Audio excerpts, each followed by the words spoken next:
بسم اللہ الرحمن الرحیم نحمدہ ونصلی علی رسولہ الکریم۔ معزز سامعین، شعبان کی 15ویں شب جس کو شب برات کہا جاتا ہے، اس رات کی فضیلت کیا ہے اور اس رات میں عبادت کا کیا حکم ہے، نیز اس رات کے بعد جو آنے والا دن ہے اس کے روزے کا کیا حکم ہے، اور اسی طرح اس رات میں مخصوص عبادت کرنی چاہیے یا نہیں کرنی چاہیے، اس حوالے سے میں آپ کے سامنے چند گزارشات رکھتا ہوں۔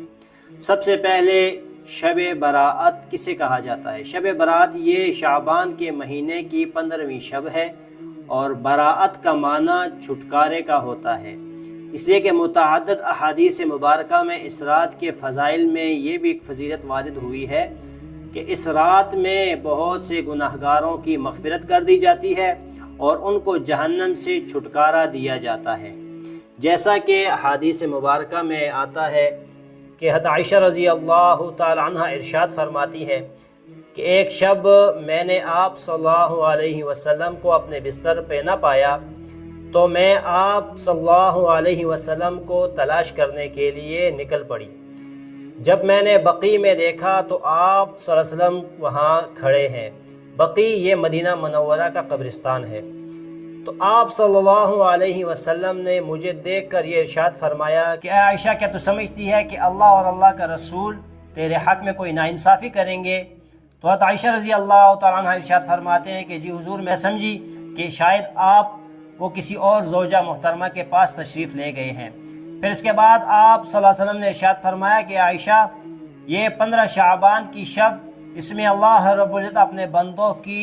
بڑی کثرت سے مغفرت فرماتے ہیں، یہاں تک کہ بنو کلب جو کہ عرب کا ایک قبیلہ تھا، اس کی بکریوں سے بھی زیادہ لوگوں کی مغفرت فرماتے ہیں،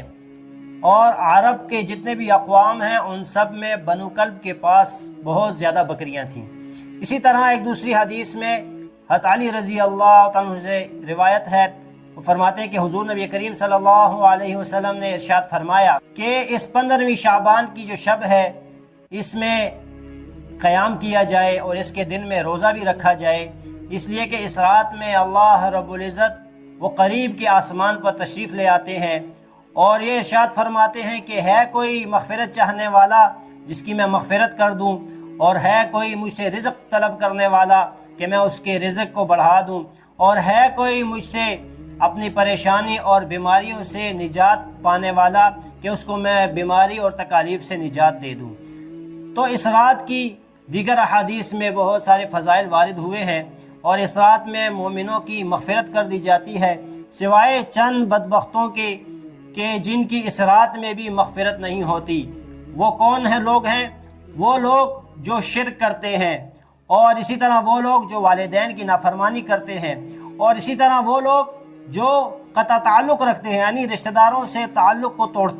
توڑتے ہیں، اور اسی طرح وہ لوگ جو دوسرے مسلمانوں کے بارے میں اپنے دلوں میں یعنی ان سے کینہ رکھتے ہیں، تو ان لوگوں کی جو ہے وہ اس رات میں بھی مغفرت نہیں ہوتی۔ تو یہ چند فضائل ہیں، اور اسی طرح اس کی عبادت کا بھی ثبوت اس احادیث مبارکہ میں ہمیں ملتا ہے،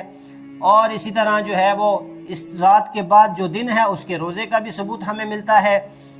اب یہ ہے کہ جتنے بھی احادیث مبارکہ وہ اس رات کے فضائل میں وارد ہوئے ہیں، اگرچہ ان کی سند میں کلام ہے، لیکن مختلف طرق سے اور مختلف سندوں سے یہ حدیث ہم تک پہنچتی ہے،